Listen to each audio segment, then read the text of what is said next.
Good evening and welcome to this special live coverage of the United Nations Climate Change Conference's COP27, currently being held in the city of Sharm el-Sheikh, Egypt.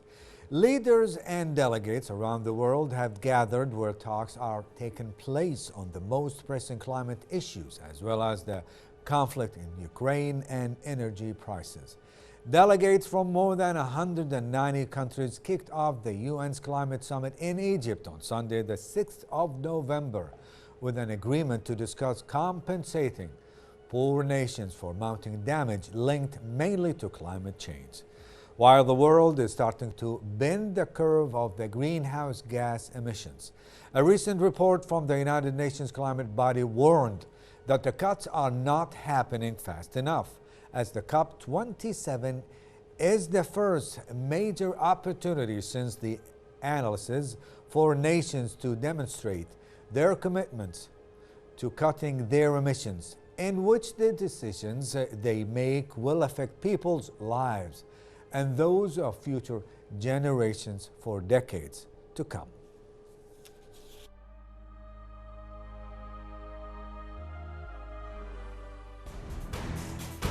Climate Summit in Sharm el-Sheikh, raising awareness and finding solutions, avoiding the worst impact of climate change. Global emissions need to be reduced.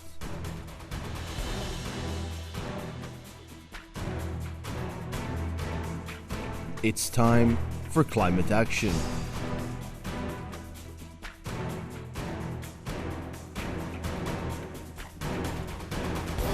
Pledges and commitments, clean energy and sustainable development to protect the globe.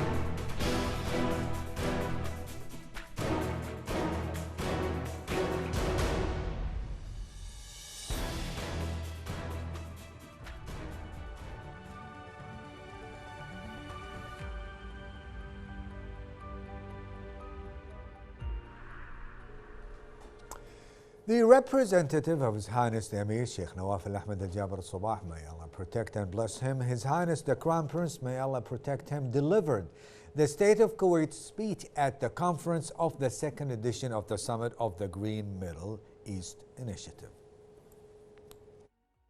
الرحمن الرحيم.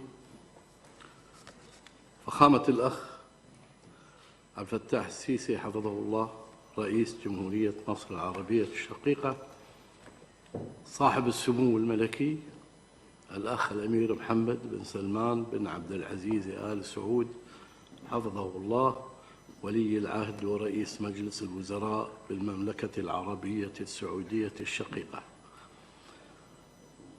أصحاب الفخامة والسمو والمعالي، الحضور الكريم. السلام عليكم ورحمة الله وبركاته. يسرني في البداية أن أنقل لكم تحيات أمير دولة الكويت سمو الشيخ نواف الأحمد الجابر الصباح حفظه الله ورعاه، وتمنيات سموه لكم بالتوفيق والنجاح للوصول إلى الأهداف المنشودة لمبادرة الشرق الأوسط للأخضر بنسختيها الأولى والثانية. ويسرني في مستهل كلمتي أن أرفع أسمى آيات الشكر والعرفان إلى حكومة جمهورية مصر العربية الشقيقة لما لمسناه من حفاوة الاستقبال وكرم الضيافة والإعداد المميز للدورة 27 لمؤتمر الأطراف لاتفاقية الأمم المتحدة الإطارية المعنية بتغيير المناخ. كما أغتنم هذه المناسبة لأتقدم بخالص الشكر والتقدير للمملكة العربية السعودية الشقيقة على إطلاقها النسخة الثانية من قمة مبادرة الشرق الأوسط الأخضر، تزامناً مع انعقاد مؤتمر الأطراف 27 لاتفاقية الأمم المتحدة الإطارية لتغيير المناخ، حيث تعتبر هذه المبادرة نقطة تحول هامة لمنطقة الشرق الأوسط في العمل المناخي. وأساساً للتعاون الإقليمي في مكافحة آثار تغيير المناخ، وهو ما يعبر عن الرغبة الصادقة لدولنا الإقليمية في تنفيذ بنود اتفاق باريس للمناخ وتحقيق أهداف ومؤشرات التنمية المستدامة 2030. أصحاب الفخامة والسمو والمعالي، إن دولة الكويت تؤكد التزامها بالقرارات والمبادرات الخليجية والإقليمية والدولية المعنية بالبيئة، فقد تضمنت رؤية الكويت جديدة 2035 ركيزة أساسية محورها بيئة معيشية مستدامة تسعى من خلالها إلى تحقيق الاستدامة البيئية والإيفاء بتعهداتها البيئية أمام المجتمع الدولي، كما أن دولة الكويت ملتزمة بكافة معايير التعاون مع الأمم المتحدة في تنفيذ مشاريعها البيئية المخصصة لها. وفي هذا الصدد فقد شرعت دولة الكويت في تنفيذ عدد من المشاريع، مثل مشروع الوقود البيئي ومصفاة الزور العالمية ومشروع مناولة الكبريت ومشروع خط الغاز الخامس. أصحاب الفخامة والسمو والمعالي، لا شك أن مبادرة الشرق الأوسط الأخضر بإشراف أخي صاحب السمو الملكي الأمير محمد بن سلمان بن عبد العزيز آل سعود حفظه الله تحقق الكثير من التطلعات البيئية على المستويين الإقليمي والدولي من خلال العمل برؤية موحدة، فضلاً عن الفوائد المرجوة منها على المستوى الوطني. ومن هذا المكان تجدد دولة الكويت تأكيدها على سعيها الدؤوب للقيام بمشاريع واعدة من خلال هذه المبادرة لزيادة المسطحات الخضراء من خلال التشجير وزيادة الغطاء النباتي وإقامة المحميات الطبيعية والاهتمام بالسياحة البيئية للمساهمة في الوصول إلى الحياد الكربوني خلال منتصف القرن الحالي، مما سيتوج بأثر إيجابي في مجال البيئة وخلق فرص اقتصادية ضخمة تعود بالنفع على الأجيال القادمة وفتح آفاق جديدة لمستقبل أخضر مستدام. كما تجدد دولة الكويت دعمها الكامل لجهود شقيقتها الكبرى المملكة العربية السعودية والتزامها بما يتفق عليه في ضوء إمكانياتها ومواردها، ولن تدخر جهداً أو دعماً أو امتثالاً لتحقيق التوصيات التي تتوصل إليها هذه المبادرة بكافة نسخها. وختاماً أكرر شكري لجميع القائمين على عقد أعمال هذه القمة، داعياً المولى العلي القدير أن يهيئ لنا سبل الرشاد لتحقيق ما نتطلع إليه جميعاً من خير وتقدم وازدهار لدولتنا والدول الشقيقة والصديقة. والسلام عليكم ورحمة الله وبركاته. Climate Summit in Sharm el-Sheikh, raising awareness and finding solutions, avoiding the worst impact of climate change. Global emissions need to be reduced.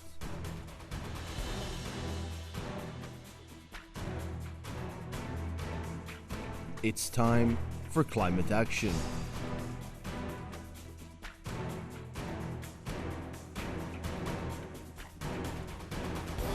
Pledges and commitments, clean energy and sustainable development to protect the globe.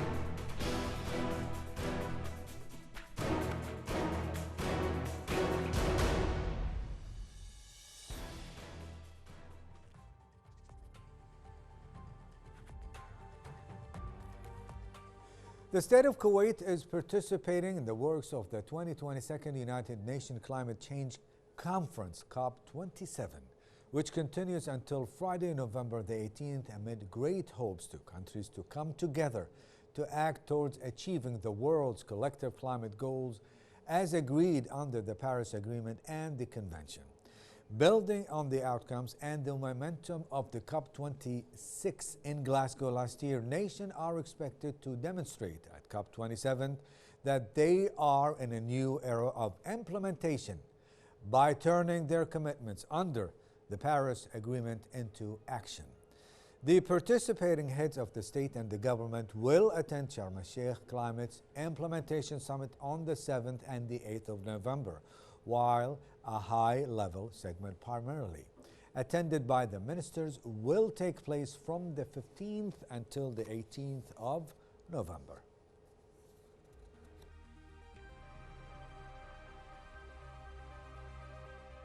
With a high-level delegation headed by the representative of His Highness the Emir, Sheikh Nawaf Al-Ahmed Al-Jaber Al-Sabah, may Allah preserve and protect him, His Highness the Crown Prince Sheikh Mish'al Ahmed Al-Jaber Al-Sabah, may Allah protect him. The State of Kuwait participates in the 2022 United Nations Climate Change Conference, COP27. The conference is held in Egypt's Sharm el-Sheikh and will continue until Friday, November 18th. The representative of His Highness the Emir will also partake in the second session of the Middle East Green Initiative held in Sharm el-Sheikh. This high-level representation of Kuwait comes within the framework of its keenness to honor commitment to the international agreements signed related to climate change.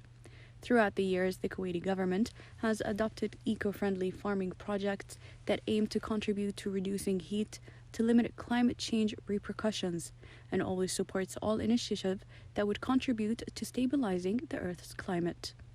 Earlier in 2021, Kuwait had affirmed its keenness to adopt a national low-carbon strategy until the year 2050 at the United Nations Climate Change Conference, COP26, in Glasgow. The national strategy is based on a circular carbon economy to promote the reduction, disposal, reuse, and recycling of greenhouse gases, and will be supported by the enactment of relevant legislation and laws to reduce emissions and adapt to their negative effects at the national level, in line with local, regional, and international environmental obligations.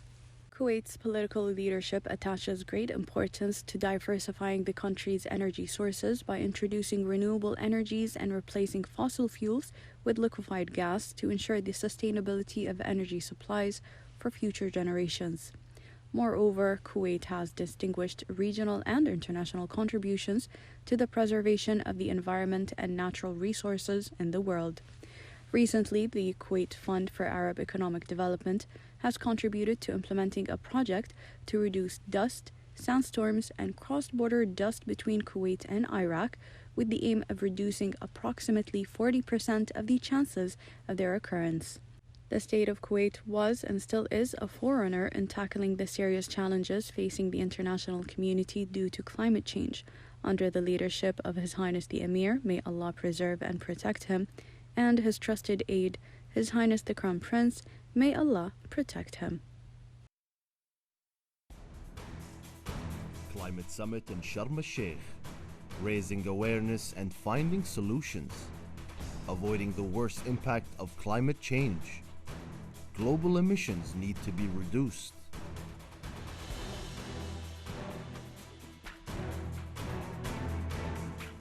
It's time for climate action.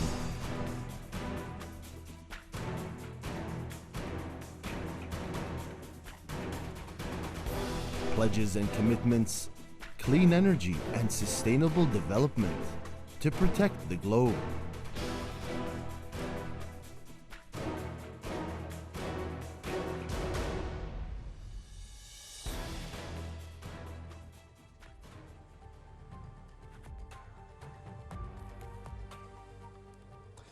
Join us now, Dr. Khalid Janfawi, former assistant professor at Kuwait University College of Arts, columnist at El Siyasa Daily, to brief us on the participation of the state of Kuwait in the summit, along with the speech delivered by the representative of His Highness the Emir, Sheikh Nawaf Al-Ahmed Al-Jaber Al-Sabah. May Allah protect and bless him. His Highness the Crown Prince Sheikh Mash'al Ahmed Al Jaber Al Sabah, may Allah protect him. Good evening, sir, and thank you so much for being with us. You're welcome. Thank you for inviting me. Our pleasure. At the outset, what is your reading of the most prominent content of the speech of the State of Kuwait delivered by the representative of His Highness the Emir, may Allah protect and bless him, His Highness the Crown Prince, may Allah protect him, before the conference of the second edition of the Summit of the Green Initiative, sir? Well, His Highness emphasized Kuwait's commitment to green energy in general, and he also discussed and talked about the clean fuel initiatives adopted by Kuwait, and he also explained how Kuwait has been committed to the United Nations climate agreements, and he also added more information, if you like, about the contributions of the state of Kuwait and also the other Gulf region states in regards to the to fighting climate change and climate warming. In addition to all of these initiatives initiated by Kuwait itself and the other GCC countries, His Highness emphasized the continual commitment of Kuwait towards the United Nations project, especially relating to the climate change and also to the production of clean fuel, and also to finding other natural resources as substitutes for the carbon-based energies.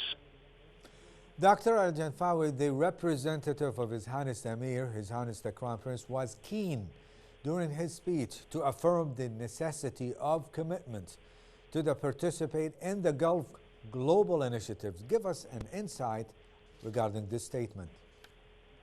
Well, as I said earlier, the Kuwait's commitment to the United Nations project, and especially in regards to the clean fuel policy, if you like, shows our, if you like, interest in such projects, and also clarify, if you like, or emphasize the importance of the role of Kuwait in such projects. And historically, Kuwait, since the independence, since the 1960s, has been a very powerful force in its commitment to the United Nations projects in general, and just recently, its also contribution to the to the clean energy initiatives all around the world. Sir, could you tell us and talk about the most prominent project implemented by the State of Kuwait within the framework of the new Kuwait Vision 2035, specifically the pillar of the sustainable living environment? Yeah, indeed. Well, Kuwait's commitment to sustainable living might be represented most importantly in the initiatives of the clean fuel policy, if you like, and also there are other projects that the Kuwait Petroleum Company has adopted, and they are on, if you like, they will be continuing to achieve such goals. So, if you like, if you want to emphasize the most important contribution of the state of Kuwait towards climate change, or to the, if you like, to the dealing with this very international problem, is its emphasis on substituting its, if you like, substituting its national energy with clean fuel energy. And if this shows anything, it shows how committed is our government, if you like, and in regards to these international-based initiatives. What about the implication of the State of Kuwait's emphasis on the importance of the Middle East Initiative and its full support for the efforts of the Kingdom of Saudi Arabia to achieve the recommendations reached by this initiative? Indeed. Well, in his speech, His Highness emphasized the important role the Kingdom of Saudi Arabia is doing in regards to the clean fuel initiatives, and one can see the Kuwaiti contribution is within the context of the general regional contributions led by the Kingdom of Saudi Arabia. And this will also ultimately, if you like, strengthen the GCC economies, and also will renew the natural resources in this region, and will also cement, if you like, the economic and environmental relations among the GCC countries led by the Kingdom of Saudi Arabia. Dr. Al Janfawi, thank you so much for your contribution in our program. That was Dr. Khalid Al Janfawi, former assistant professor at Kuwait University College of Arts, columnist Al Siyasa Daily. Stay with us, we'll be right back. Climate Summit in Sharm el-Sheikh, raising awareness and finding solutions, avoiding the worst impact of climate change. Global emissions need to be reduced.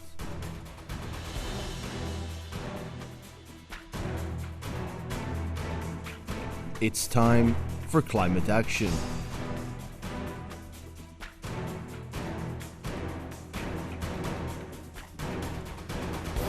Pledges and commitments, clean energy and sustainable development to protect the globe.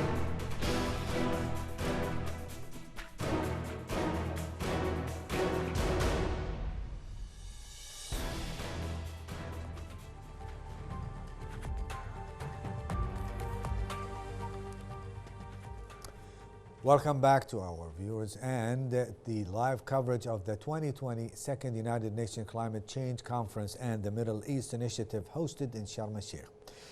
The Ministry of Electricity and Water and Renewable Energy is continuously looking at ways to promote the use of clean energy. Moreover, Kuwait announced earlier that it strives to produce 15% of its power from solar and wind by 2030. A goal that has since been reaffirmed in the new Kuwait 2035 vision. More of this with Noura Al-Husseina.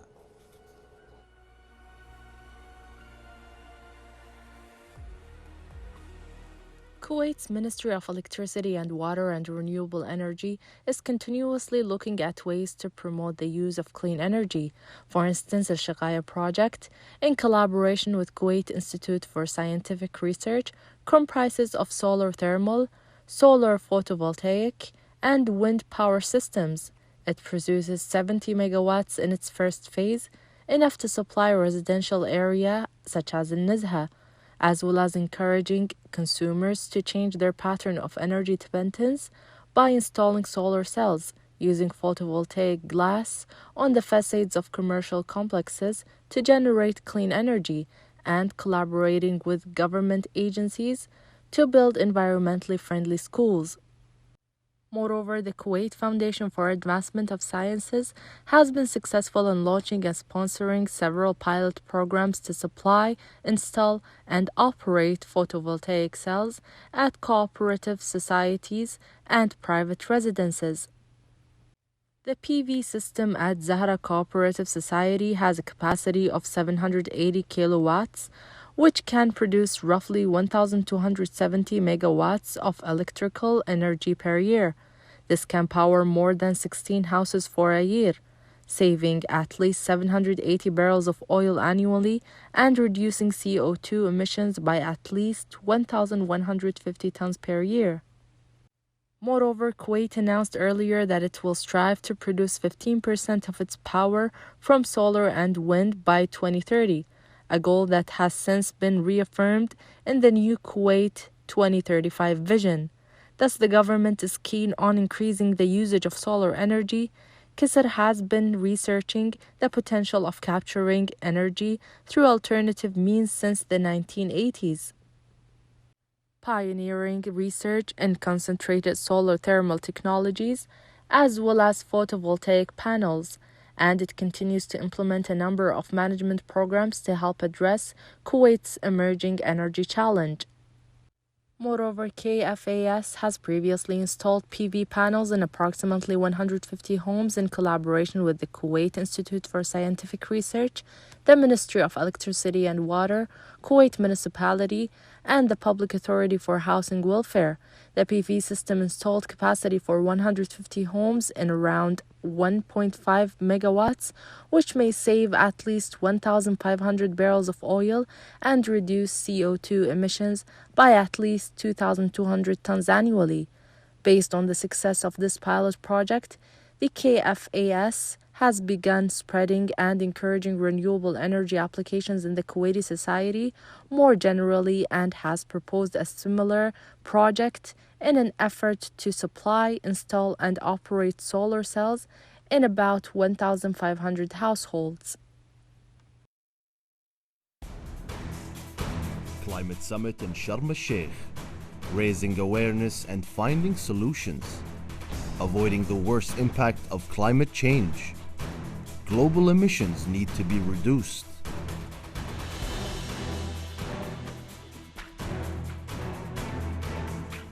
It's time for climate action.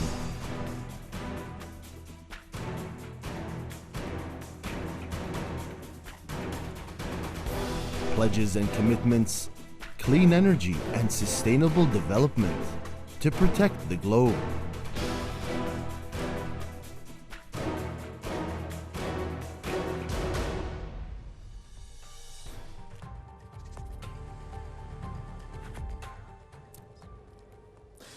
Join us now, Engineer Nasser Zubair Al-Sharif, Senior Environmental Engineer at the Ministry of Electricity, Water and Renewable Energy, part of the Kuwaiti delegation for the negotiations. Sir, thank you so much for being with us.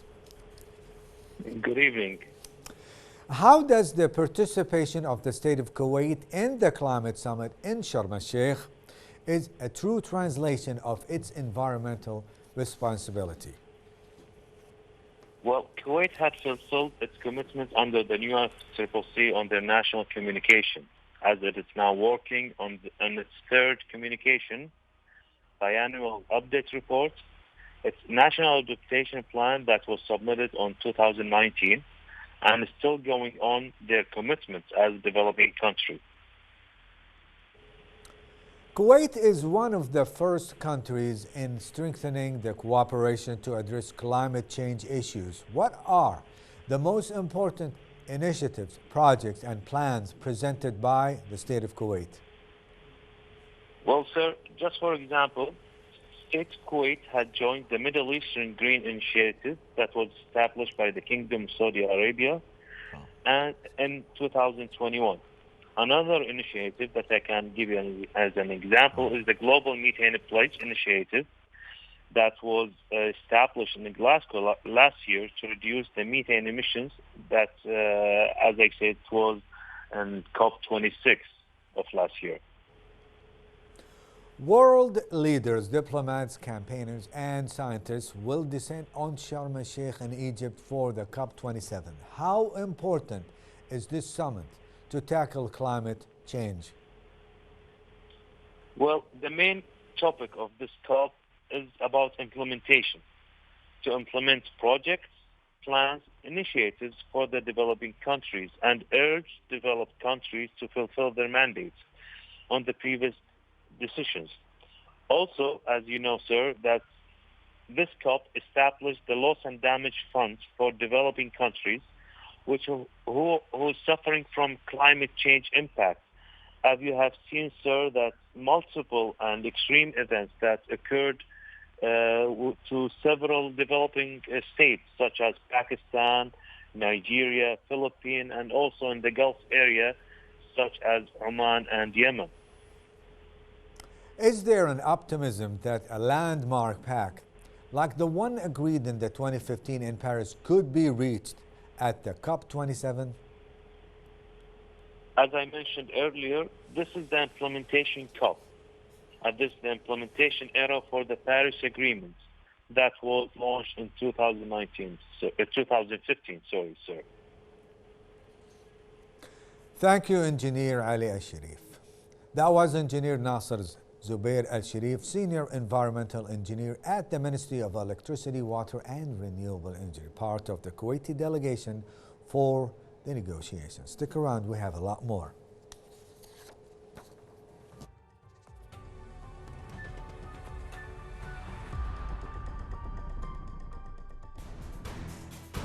Climate Summit in Sharm el-Sheikh, raising awareness and finding solutions, avoiding the worst impact of climate change. Global emissions need to be reduced.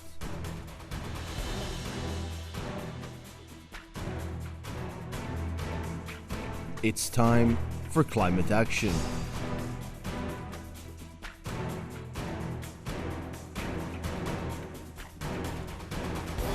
Pledges and commitments, clean energy and sustainable development to protect the globe.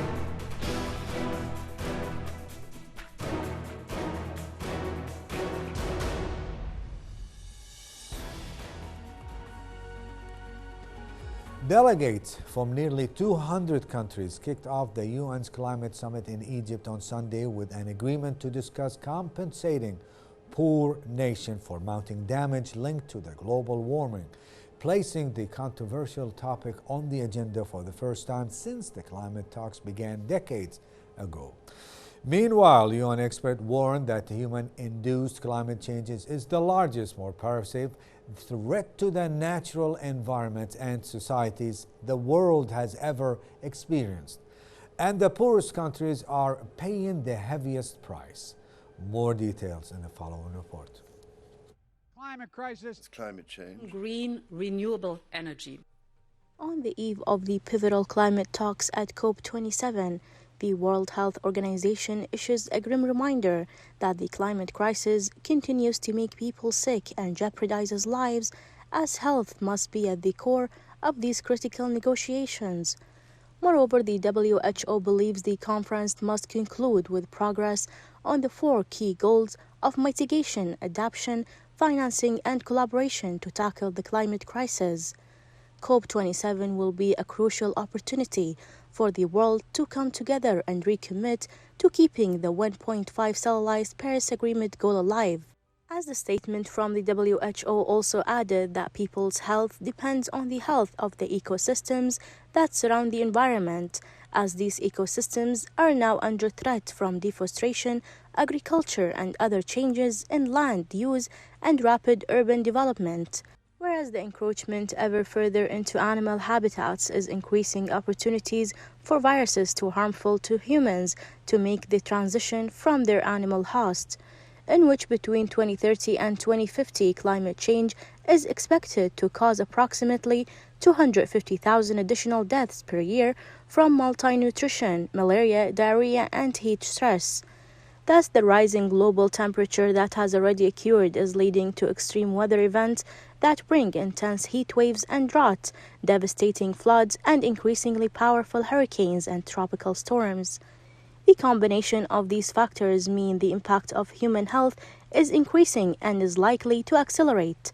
Additionally, the WHO is calling on governments to lead a just, equitable, and fast phase out of fossil fuels and transition to a clean energy future, where there has also been encouraging progress on commitment to decarbonization, while the World Health Organization is calling for the creation of a fossil fuel non-proliferation treaty that would see coal and other fossil fuels harmful to the atmosphere phased out in a just and equitable way, affirming that this would represent one of the most significant contributions to climate change mitigation.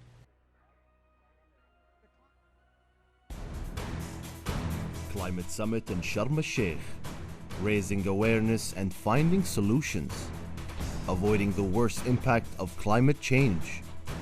Global emissions need to be reduced.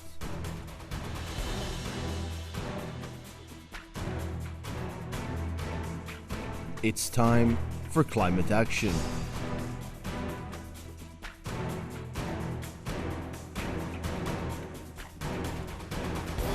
Pledges and commitments, clean energy and sustainable development to protect the globe.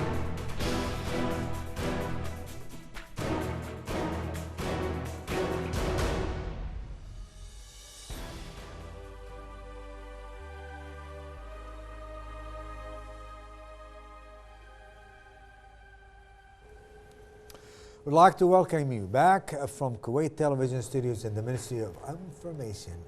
We'd also like to welcome our distinguished guest, Rachel Mulholland, the regional principal scientist at the British Embassy right here in the state of Kuwait. Ma'am, thank you so much for being with us. Our pleasure to have you. Oh, thank you for inviting me. Our pleasure. The world leaders and diplomats, they are going to talk about the climate change and etc. But to you, as far as you're concerned, as a scientist, like people will descend on Sharm el-Sheikh. I would like from you to tell me the importance in this summit, how to tackle the climate change. Yes, well, it's very important to have the opportunity for world leaders, policy and decision makers to all come together is crucial to taking the steps that are needed to address climate change. So having these annual climate conferences as part of the United Nations framework is really important to galvanizing action and getting commitments from countries. We're already seeing the impacts of climate change all around the world. It's one of the biggest, if not the biggest, global issue that's affecting us today and will do for future generations as well. So having the opportunity to get all of those people together to discuss actions is really important. But it's also kind of crucial that those discussions and those actions don't stop once the conference stops as well. They need to continue throughout the rest of the year. So it's crucial that we all continue that action year round. Since you're talking about the climate change and the global warming, we have witnessed one of the severe summer in Europe has ever seen. The temperature was rising all the way to the 40 Celsius and above. This is not in the script. I just wanted to have your reaction towards this matter. People were, I'm not going to say dying, but a lot of people affected by this heat wave. What do you think about that? This is exactly what we're talking about here? Yes, it is. There's places in the world that are experiencing the worst droughts on record. There you go. The highest temperatures. We're constantly breaking temperature records every year. And then other places in the world are experiencing the worst floods on record. Increased dust storms, increased storminess. That's in Europe. Tropical not storms. In the Middle East. All over the world. All over the world we're seeing these impacts. It's evidence of climate change in action. It's not, as it used to be, a future issue that we were discussing. These kind of droughts and heat waves and floods are all evidence that this is climate change with us today, and that is why it's so crucial that we need these actions to address it. You better believe it.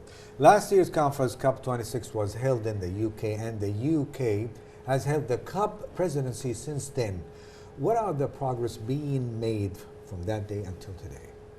Yes, so it's been a year since we had the COP26 conference in Scotland, where almost 200 countries came together to agree the Glasgow Climate Pact to try to keep the ambitions of Paris 2015 alive. And all countries, as part of that, were urged to revisit their commitments and their targets to emission reductions. So since that conference last year, we've been working to get countries to revisit those commitments. And so far, I think 23 countries have either submitted new or updated commitments. But as we kind of come into COP27 now and hand over the UK presidency, it's not enough. We need everyone to look at their commitments, and we need everyone to commit to more. So we are urging those who haven't yet already to look at what their current commitments are and look at strengthening them as soon as possible. So you mean desperate times requires desperate measures, and you said that it's not enough. What do you mean it's not enough? We have to exert more efforts in order to preserve our livelihood and also to maintain some kind of a level of temperature, not above, not below. Yes, so the discussions that started in 2015 were to keep global temperatures below a certain level of increase. So we're aiming for 1.5 degrees 1.5 is the ideal. So the target is 1.5? Yes, Okay. and now Below. we're discussing keeping it definitely below 2 degrees, but ideally still below 1.5. But when I say, it's not currently enough, with the current commitments, even if all of them are achieved, it's still not enough to keep those temperatures below even 2.5, let alone 2, or the ideal 1.5 degrees. So current commitments, although every commitment, every action is good, current commitments are not enough for what we want to achieve in the long term. Something better than nothing, that's correct. This year the world witnessed painful events in Pakistan and the African continent and various parts of Europe and America. What are we learning from these events and the destruction and the impact that it caused? Yes, as we were discussing earlier, kind of devastating climate-related events around the world, droughts, flooding, and I think one thing that they are showing us is that it is happening now. These impacts are clearly kind of evidence to be linked to climate change, and they're with us, and we need to address them now. I think another thing that we can learn is that it is a global problem, so no country is in isolation. These impacts, storminess, flooding, drought, they cover large areas, and no country can address these in isolation, and no country can protect themselves from it alone. So I think it kind of demonstrates that it does need a global effort to address these issues. Better believe that. That's why I want to give you a break for about maybe 30 seconds to catch your breath and come back and continue this. Stay with us.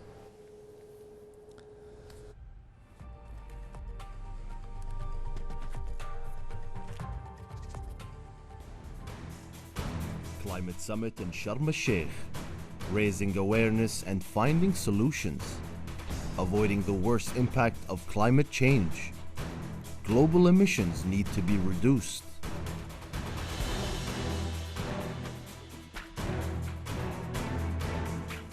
It's time for climate action.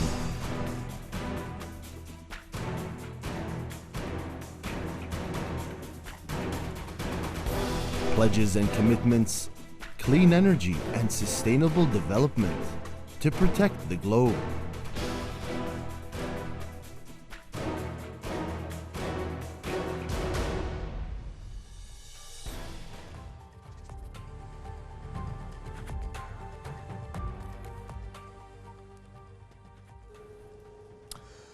We're still with Ms.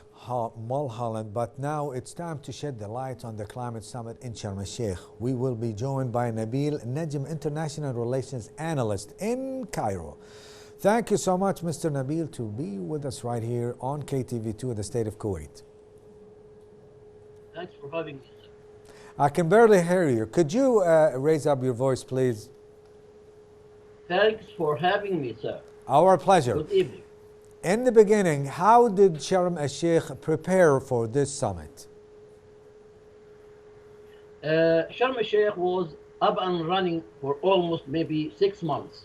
Everything was mobilized to host almost 200 official delegates and over 100 head of states and prime ministers. So Sharm el-Sheikh was logistic-wise highly ready to host such international historical event. How did the meetings of the first day of the Climate Summit go between the opening speeches and the meetings of the delegations?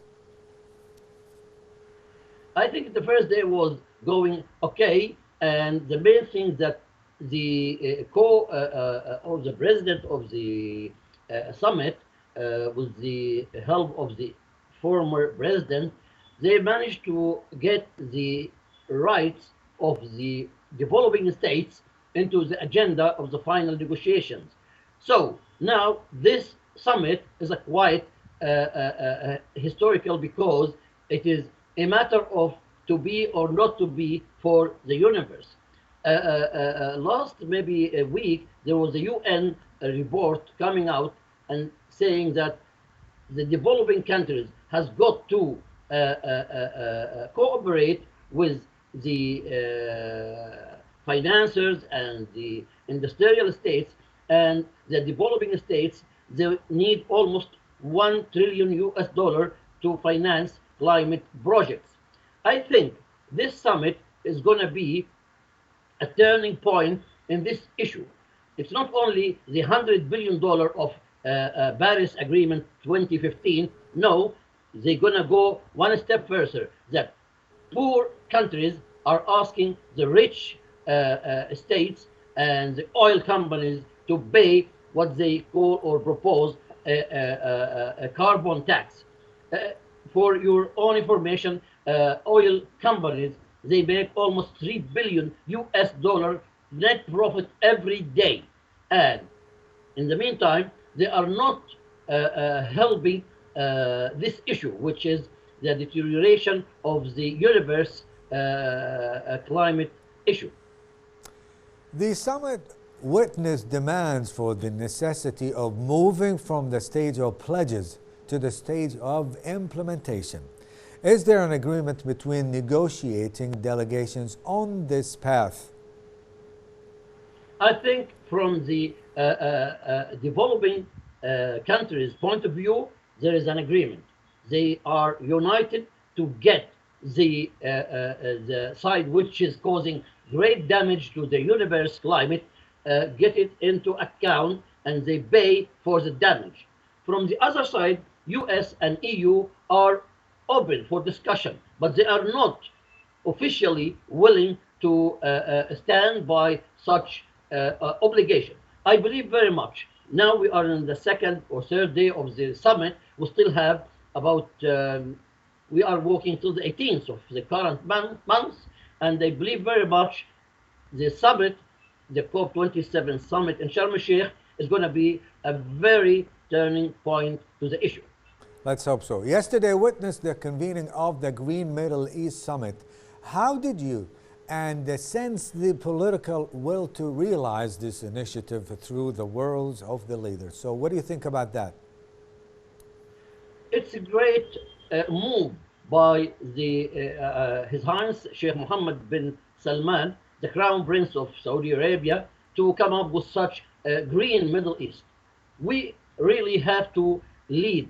We have to lead in this issue because we don't want to come and get our shoulders to the wall. No, we have to lead by coming up with such positive initiatives, and the state of Kuwait has officially declared its support, its full support for such an initiative. And I believe very much, on the other hand, UAE and Egypt have got to an agreement of launching the biggest wind farm onshore in the world.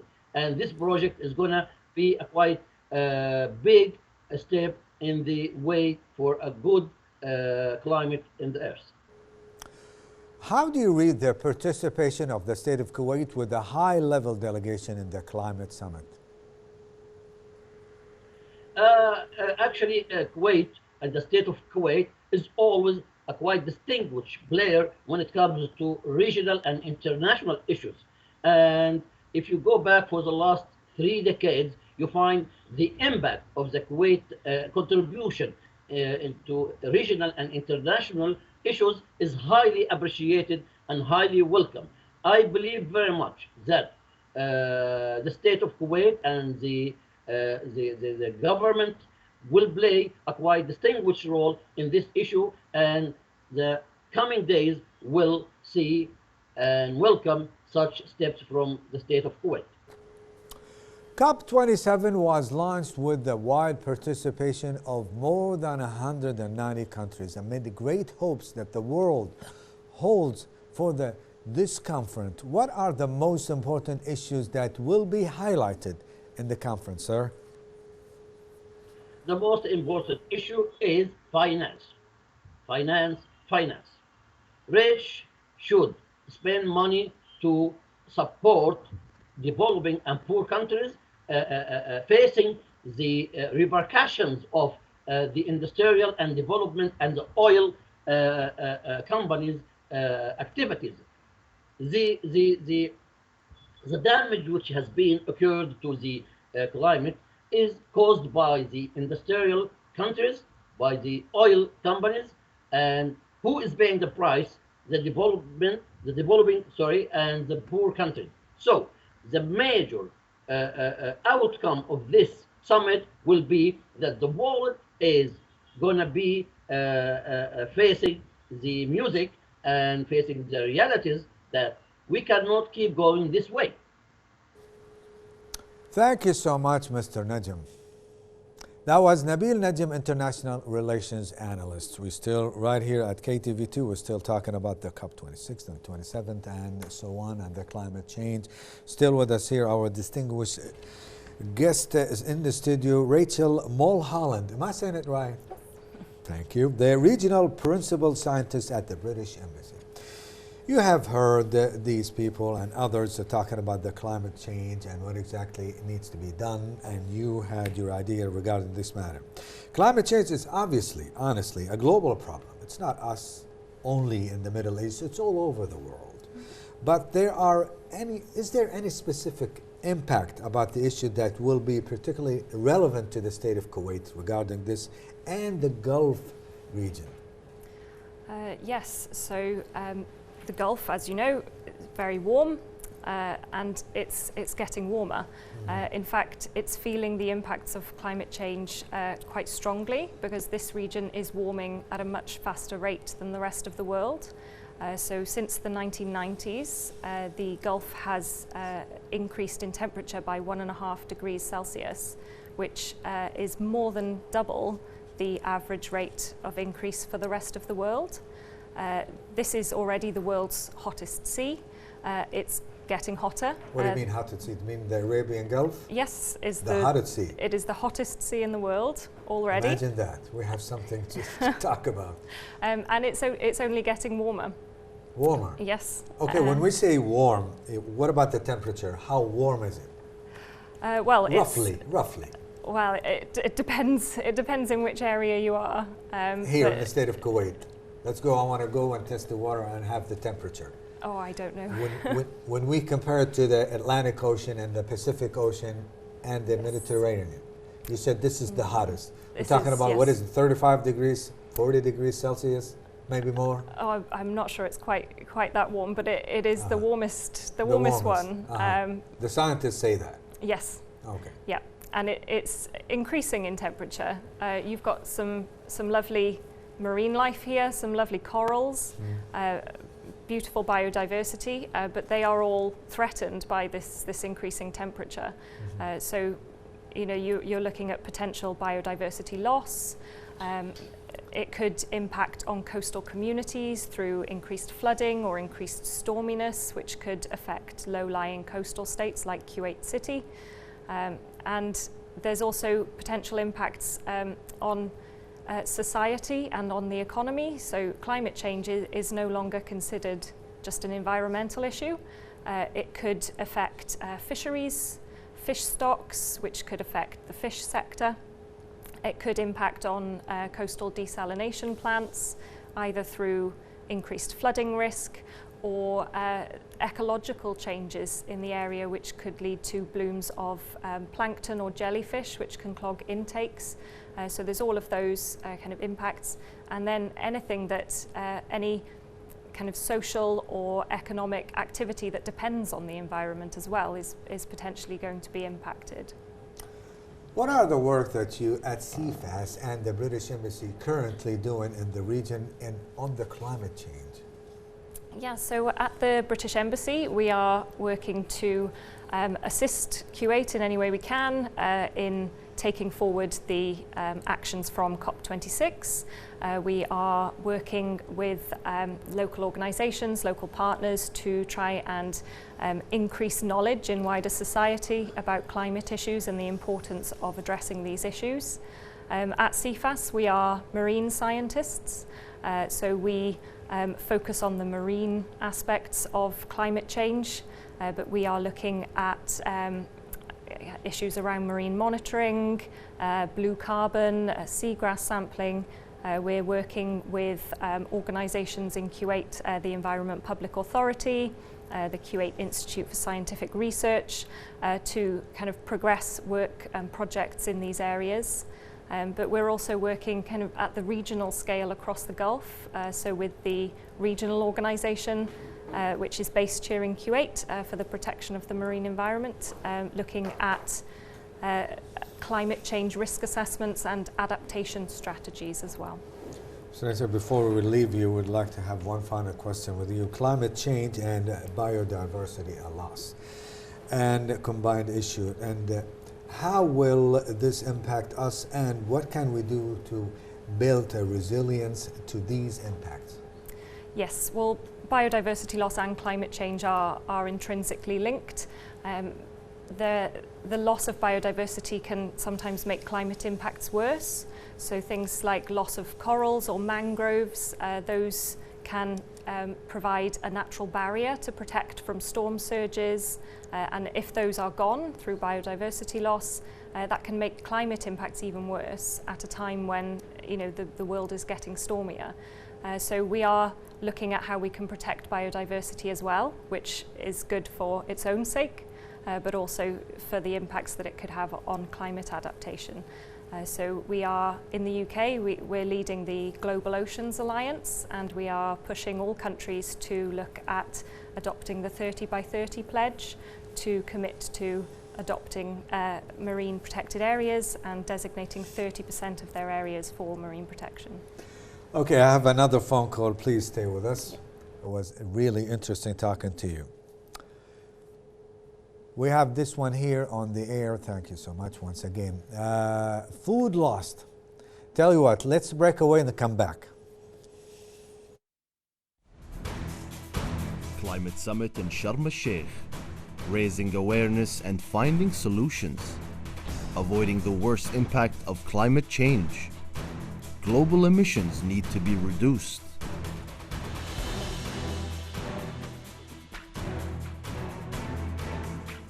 It's time for climate action.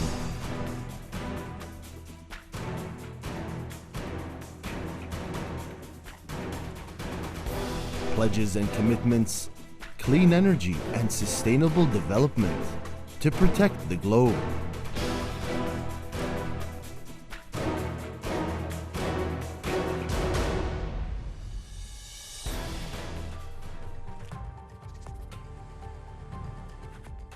Food loss and food waste is presenting a challenging globally, and it's left unchecked will have severe consequences for climate, food security, and management of natural resources. With global hunger on the rise and surging food prices, this is an issue of should not be ignored, as experts warn. Food loss, as reported by the Food and Agriculture Organization of the United Nations, FAO, in the Food Loss Index, occurs from post-harvest up to, but not including, the retail level. Across the globe, 14% of the food is lost in the supply chain prior to retail, and a further 17% is wasted in retail and consumption. Join us now is Dr. Marcos Thibault Dambi, officer in the charge for the SNG Day-to-Day Matters and senior livestock development officer at the Food and Agriculture Organization of the United Nations. Good evening, sir, and thank you so much for being with us. Good evening. Good evening. Good evening. Thank you for the opportunity. Thank you. Our pleasure. Why is tackling food loss so urgent? Yeah, thank you. Tackling food loss is so urgent because we are passing through